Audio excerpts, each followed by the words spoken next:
अश्वत्थामा कौन है, कहाँ है? दोस्तों, लोगों का कहना है कि वो आज भी जिंदा है। अगर वो जिंदा है तो कहाँ है, किसने देखा है और किस रूप में दिखा है? तो इन सवालों के जवाब हम आपको इस वीडियो के माध्यम से देंगे। तो आप सवाल जानने के लिए वीडियो में बने रहिए और हमारे चैनल को सब्सक्राइब कर लीजिएगा। श्री कृष्ण से मिले इतने भयानक श्राप को आज कलयुग में भी ढो रहा है महाभारत का शापित योद्धा अश्वत्थामा।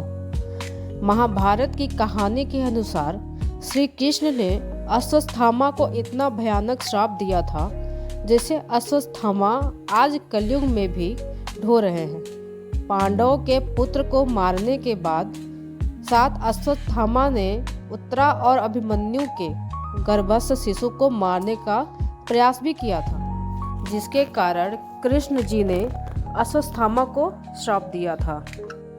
महाभारत कथा के अनुसार अश्वत्थामा का नाम महान योद्धाओं की सूची में नहीं बल्कि शापित योद्धाओं की सूची में शामिल किया जाता है।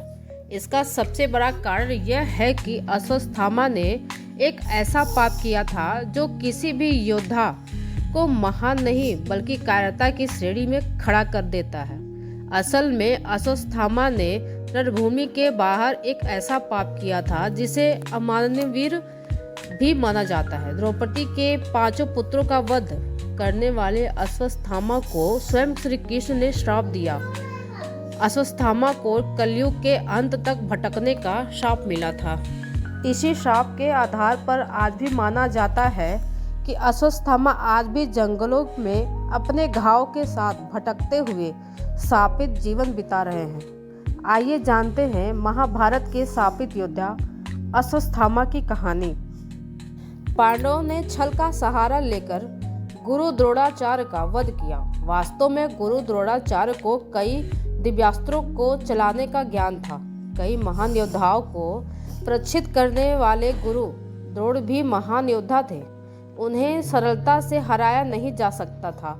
इस बात को समझते हुए श्री कृष्ण के कहने पर पांडवों ने छल से गुरु द्रोण का वध किया था। गुरु द्रोण अपने पुत्र अश्वत्थामा से बहुत प्रेम करते थे। रणभूमि पर अश्वत्थामा पांडव पक्ष के अन्य योद्धाओं के साथ युद्ध कर रहा था। रणभूमि पर मौजूद अश्वत्थामा नाम के हाथी को मारकर भीम ने कहा कि अश्वत्थामा मारा गया। अश्वत्थामा मारा गया। इस पूरी घटना को इस तरह से रूपांतरित किया गया कि गुरु द्रोण शोक में डूबकर धरती पर विचलित होकर घुटनों के बल बैठ गए। उन्हें लगा कि उनका पुत्र अश्वत्थामा मारा गया है। इसके बाद मौका पाते ही धृष्टद्युम्न ने पीछे से आकर गुरु द्रोण का सिर धड़ से अलग कर दिया। अश्वत्थामा को जब पता चला कि गुरु द्रोण का वध छल से किया गया है तो उसके अंदर प्रतिशोध की ज्वाला धधक उठी। अश्वत्थामा ने पांडवों के वंश का विनाश करने का प्रण लिया।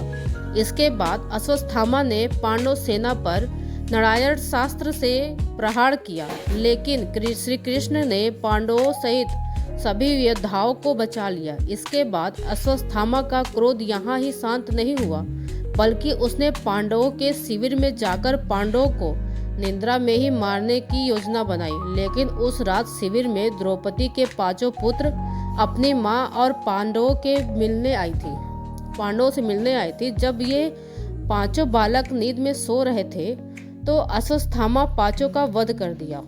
कुछ कहानियों में इस बात का उल्लेखन भी मिलता है कि अश्वत्थामा ने जानबूझकर 5 पांडव पुत्रों का वध किया था। अश्वत्थामा का क्रोध यहीं पर शांत नहीं हुआ बल्कि जब श्री कृष्ण और पांडवों को अश्वत्थामा के इस जघन्य पाप के बारे में पता चला तो उसे अपनी करनी पर बिल्कुल भी लज्जा नहीं आई। अर्जुन क्रोध में आकर ब्रह्मास्त्र से अश्वत्थामा पर प्रहार करना चाहते थे, लेकिन श्री कृष्ण के समझाने पर अर्जुन ने ब्रह्मास्त्र रोक दिया। दूसरी तरफ अपने प्राणों की रक्षा के लिए अश्वत्थामा ने ब्रह्मास्त्र अर्जुन पर छोड़ दिया। श्री कृष्ण के जब अश्वत्थामा को ब्रह्मास्त्र के रोकने के लिए कहा तो उसने ब्रह्मास्त्र की दिशा अभिमन्यु की पत्नी उत्तरा के गर्भ में पल रहे शिशु की तरफ मोड़ दी। श्री कृष्ण ने अपनी शक्ति से उत्तरा के मृत शिशु को फिर से जीवित कर दिया। अश्वत्थामा के बढ़ते आतंक को रोकना बहुत आवश्यक हो गया था। क्रोध और प्रतिशोध की अग्नि में जलता हुआ अश्वत्थामा अंधा हो चुका था। ऐसे में श्री कृष्ण को अश्वत्थामा को रोकना बहुत आवश्यक लगा, क्योंकि प्रतिशोध की ज्वाला में जलता अश्वत्थामा पूरे संसार के विनाश का कारण भी बन सकता था। श्री कृष्ण ने द्रौपदी को पांडवों के मासूम पुत्रों का वध करने और एक गर्भस्थ शिशु को मारने का प्रयास करने के लिए अश्वत्थामा को दंड दिया। कृष्ण ने अश्वत्थामा की दिव्य मणि उसके माथे से निकाल ली। इसके बाद भी अश्वत्थामा शांत नहीं हुआ और श्री कृष्ण पर प्रहार करने लगा। अश्वत्थामा के प्रायश्चित के लिए श्री कृष्ण ने उसे श्राप दिया कि तुम अपने पिता की मृत्यु को स्वीकार नहीं कर पा रहे हो, इसलिए मृत्यु का सत्य तुमसे कलयुग के अंत तक ही रहेगा। तुमने ऐसा पाप किया है कि तुम मनुष्यों के बीच रहने के लायक नहीं हो, इसलिए तुम हमेशा भटकते रहोगे।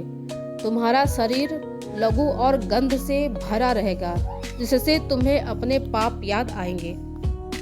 अश्वत्थामा के बारे में कहा जाता है कि श्री कृष्ण के श्राप के प्रभाव से अश्वत्थामा युगों युगों से भटक रहे हैं। अश्वत्थामा के बारे में कई सुनी कहानियां भी सुनने को मिलती हैं। कई लोगों ने वन में घूमते 7 फुट लंबे मनुष्य को देखने का भी दावा किया है।